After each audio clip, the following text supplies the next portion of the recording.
Será que as pessoas realmente entenderam os filmes Cidade de Deus e Tropa de Elite?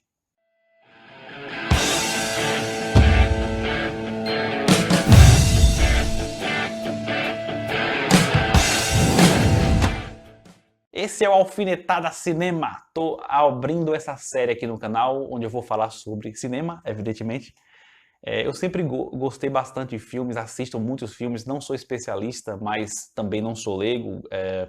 E eu sempre tive vontade de gravar vídeos aqui no canal falando sobre cinema. Eu só não queria destoar muito da proposta do canal. Então, a minha visão, os filmes que eu vou escolher e os temas que eu vou escolher, na verdade, serão análises sociológicas a partir de filmes, né? O que eu acho muito interessante, fazer análises da sociedade a partir de arte, né? Que é o cinema. É possível que uma vez ou outra eu faça uma análise interna de algum filme ou de alguns filmes, mas vai ser uma vez ou outra. A maioria das vezes eu vou fazer análises externas, ou seja, sociológicas. E o vídeo de hoje eu vou falar sobre três na verdade, porque o Tropa de Elite são dois, né? Filmes brasileiros de grande sucesso que falam sobre violência, a violência de nossa sociedade, que é o Cidade de Deus, e o Tropa de Elite 1 e 2. E assim, em relação a esses filmes, o que eu noto é o seguinte, que primeiramente são unanimidade. Todo mundo elogia, eu não conheço ninguém que fala mal de Cidade de Deus e Tropa de Elite. É unanimidade, seja para o pessoal de esquerda, para o pessoal de direitas. E isso sempre me deixou com uma pulga atrás da orelha. Será que as pessoas realmente entenderam as mensagens, todas as mensagens que são passadas nesses filmes? Primeiramente eu vou falar sobre Cidade de Deus, que foi o primeiro a ser gravado, salvo engano, de 2002 esse filme. Faz bastante tempo já, né? Aquelas crianças ali já estão todas adultas já. O que é que o autor desse filme quis passar? Eu vou pegar três personagens para analisar que eu considero assim bastante interessantes, que são o Mané Galinha, o Zé Pequeno e o Buscapé.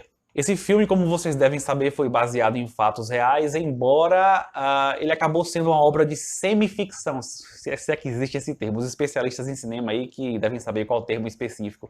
Semificção no sentido de que as histórias não foram pegadas 100% como aconteceu na realidade, né? Eles pegaram alguns aspectos da realidade e misturaram um pouco de ficção.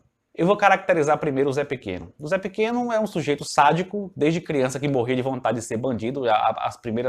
Os primeiros assassinatos dele foi quando criança. E é tanto que ele era considerado um cara escroto, extremamente escroto e maldoso, até pelos outros bandidos. É um bandido que tinha uma característica individual de sadismo e isso o diretor do filme e o autor do filme fez questão de deixar muito claro.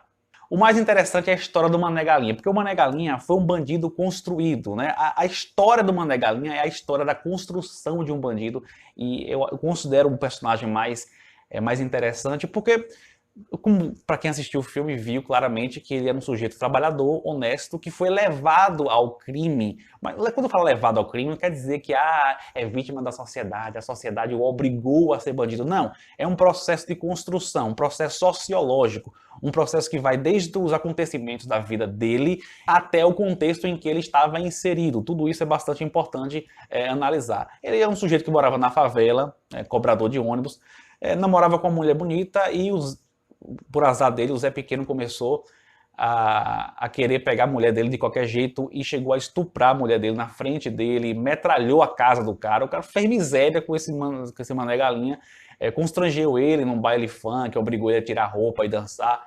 E o Mané Galinha, por uma questão de rivalidade e de ódio ao Zé Pequeno, entrou para a gangue rival, que foi a gangue lá do chefão. O nome do chefão era Cenoura. Ele, inclusive, tentou ser um bandido certinho, né? Entrou em acordo com o Cenoura para não ter criança no bando, para não matar inocentes. Mas só que como é que você vai ser traficante, assaltante, bandido certinho? Não tem como. E aí chegou o momento que ele percebeu que não tinha como ser certinho e ele começou a matar também. Primeiramente, matou para poder se salvar. E depois começou a realizar outros assassinatos por necessidade, né, da função dele, da profissão dele de bandido. Então é isso, não é que o Mané Galinha ele é vítima da sociedade, ele foi obrigado a ser bandido, coitadinho, não. Isso é uma tentativa, esses termos que o pessoal da direita conservadora usa, é uma tentativa de infantilizar o debate. O que aconteceu, o que nós temos que entender é o processo sociológico de construção do bandido. Ele não era bandido, ele era um trabalhador. Aí você pode pensar assim, ah não, isso é só ficção, na realidade isso aí não existe. Não, claro que existe. Você conhece a biografia do Nem, por exemplo, aquele traficante da Rocinha, que pegaram ele, salvo engano, em 2011, a polícia prendeu ele. Você já viu a história de vida dele? Eu não li a biografia, ele tem a biografia. Eu li uma matéria sobre a biografia, inclusive já conversei com pessoas que leram a biografia dele e a matéria realmente está correta, foi aquilo realmente que aconteceu. A história do Ney é o seguinte, ele entrou para o tráfico porque a filha dele estava doente, uma doença grave, o tratamento custava 20 mil reais, isso há muito tempo atrás, na década de 90, imagino que era 20 mil reais nessa época, e ele desesperado, o SUS, não precisa nem falar sobre o SUS, né? Ele desesperado precisava fazer uma cirurgia urgente na filha. E onde é que ele ia conseguir 20 mil reais, assim, rápido, num estalar de dedos? Ele morava na favela, estava inserido naquele contexto, foi atrás do Comando Vermelho e entrou para o tráfico de drogas, não saiu mais. Assim como o Mané Galinha, ele também tentou ser um bandido certinho, tinha coisas que ele não fazia, tinha cheio de regras, mas o cara é bandido, não tem como ser bandido certinho. Então o Zé Pequeno, ele era o oposto do Mané Galinha. O Zé Pequeno era um sádico nato, né? Já nasceu sádico, pelo menos é isso que o filme quer mostrar, e o Mané Galinha foi um bandido construído. E o personagem que representou o meio termo dessa oposição entre Mané Galinha e Zé Pequeno foi o Buscapé, que é o principal personagem do filme, o adolescente fotógrafo lá.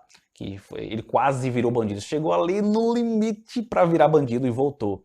E voltou por uma questão até de sorte também. Ele arrumou um emprego lá no supermercado e o pessoal, os meninos lá do Caixa Baixa, que era uma ganguezinha de crianças, invadiu, roubou o supermercado. E o dono do supermercado acabou achando que o Buscapé estava assim com o pessoal do Caixa Baixa, os meninos do Caixa Baixa, achou que o Buscapé estava trabalhando de maneira associada, que passou informações para os meninos do Caixa Baixa, e ele foi demitido e saiu de mãos abanando, e ele saiu revoltado, dizendo, a vida de honestidade não vale a pena não.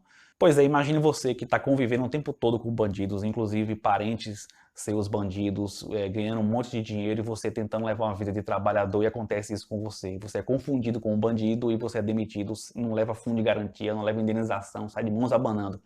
Como é que ficaria a sua cabeça? Você tende a se colocar nesse contexto, né? Não é pensar com sua cabeça de menino de condomínio, não. Tente se colocar no contexto da periferia da favela. Então o Buscapé até foi realizar assalto junto com seu amigo, só que, por sorte, o cobrador do ônibus, que foi o Mané Galinha, foi muito gente boa com ele desistiu de fazer o assalto, depois tentou fazer um outro assalto e a mulher lá acho que foi uma farmácia, se eu não me engano, acabou dando em cima dele, foi muito gente boa com ele desistiu novamente de fazer o assalto, então ele foi no limite ali para virar assaltante, foi no limite ali do purgatório e voltou. Então o filme Cidade de Deus fala sobre o processo social de construção de um bandido. É sobre isso que o filme fala. E o pessoal coxinha lá, o pessoal da direita conservadora, os eleitores de Bolsominion que adoram o filme, ou não entenderam ou estão enxergando o filme com a lente do conservadorismo, que não consegue enxergar isso que é bastante claro, bastante evidente. E agora o Tropa de Elite, outro consenso, todo mundo adora esse filme, não vejo ninguém falar mal do Tropa de Elite, mas as pessoas acabam observando essa obra de arte com a sua lente ideológica. O que é que o Tropa de Elite 1 e 2 mostra? Mostra que a violência no Brasil é um processo sistêmico.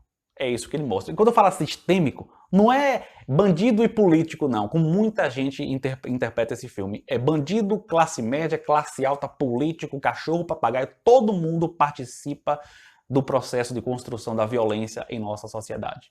O Tropa de Elite 1 se preocupa mais em retratar a corrupção na PM, a diferença da PM para o BOP, né, que mostra muito claramente a diferença, principalmente a nível de honestidade, e como o BOP age nas favelas e a hipocrisia da classe média dita intelectualizada. E por que é que a classe média retratada no filme participa sim desse processo de alimentação, de construção da violência? É simples entender quem é que consome drogas, quem é que dá dinheiro para o tráfico de drogas e por sua vez dá dinheiro para milícias e para as facções. É a classe média principalmente.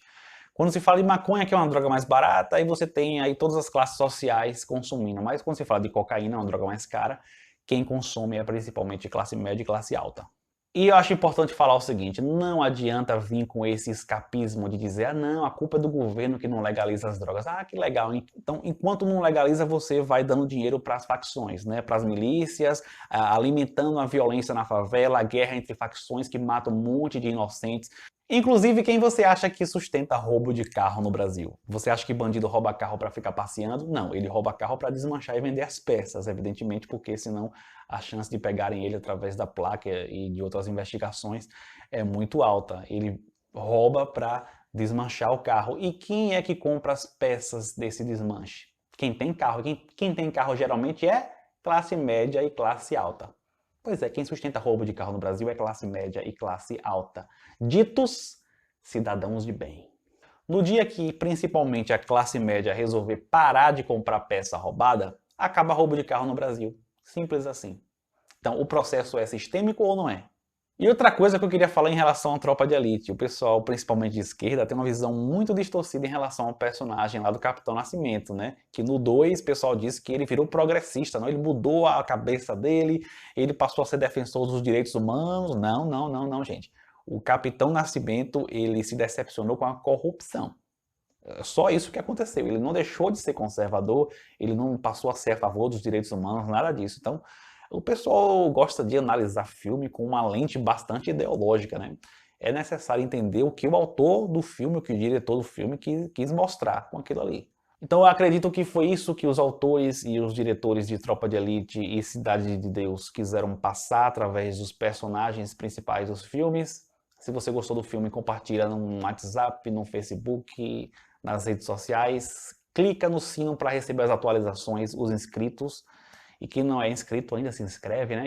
Inclusive, gostaria de lembrar também para que você verifique se você ainda está inscrito no canal, porque tem aquela conversa, já que tem mais de um ano isso, que o YouTube está tirando inscrições do canal. Olhe e verifique aqui embaixo se você continua inscrito. Se você não estiver mais inscrito, inscreva-se. Beleza? Valeu!